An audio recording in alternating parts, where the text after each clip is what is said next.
Hey y'all, and welcome to Carbon Scoring, where comics, history, and action figures collide. Today we're down in the Secret Lounge and we're going to do a deep dive into the Avengers shelf. If you're picking up what we're putting down, hit like, hit subscribe, and help us grow the channel. Now let's check it out, the Avengers.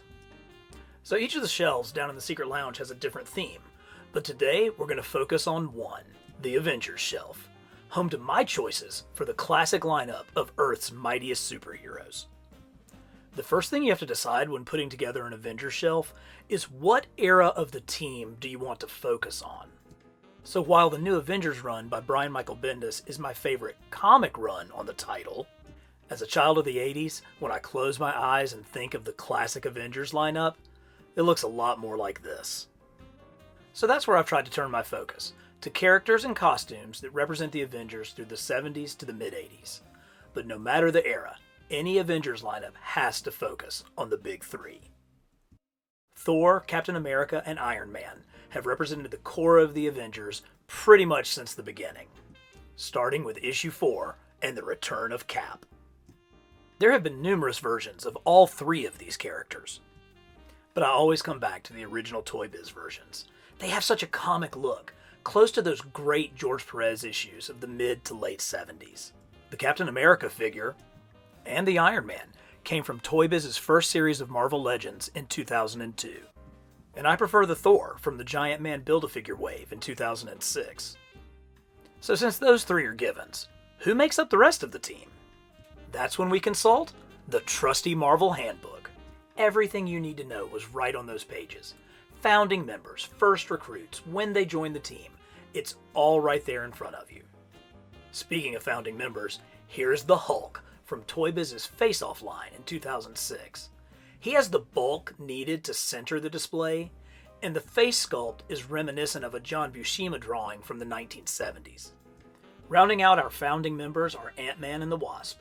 Wasp is a newer figure from the Vintage Classics line, while Ant-Man is again from the 2006 Giant Man wave. I am particularly proud of my Ant-Man display, with the various figures representing him shrinking down to size. So who's next? According to the handbook, it's time for the first new recruits. Hasbro nailed this recent version of Hawkeye, who has been a mainstay on virtually every Avengers team. The same can't be said for Quicksilver, whose run, get it, on the title was brief. Hasbro did give us his green costume from when he joined the team as a variant in the Blob Build-A-Figure wave. Next comes his twin sister, Wanda Maximoff, the Scarlet Witch. Her first figure from Toy Biz was ugh, but they managed to get it right in time. And she is of course paired in this display with the Vision. I used a translucent yellow hand from a DC Classics Firestorm to give Viz that phasing effect. So that moves us into the next phase of new blood for the team. Hercules joined in issue 45, and Black Panther soon followed in issue 52. We've had plenty of versions of Black Panther in Marvel Legends, but this one from the Rocket Raccoon Build-A-Figure wave best exemplifies his Avengers look, while we haven't quite gotten the classic Hercules that we're needing. It was around this time that Hank Pym started struggling. After switching from Ant-Man to Giant Man and then Goliath, he took on the identity of Yellow Jacket for some of the darkest days in the book. I have these figures in the corners of my display, along with the android Jocasta. But this is the Avengers and the show must go on. Joining in issue 71 was Black Knight, whom I feel Hasbro truly nailed. Followed in issue 111 by the Black Widow. The Falcon became an official Avenger in issue 184. And while Hasbro's new modern Falcon figure is very nice, I'm going to stick with the old Toy Biz version and his classic look for my Avengers display. The 1980s brought Wonder Man and She-Hulk to the squad. Hopefully, the 2020s will bring a Safari Jacket Wonder Man to my shelf.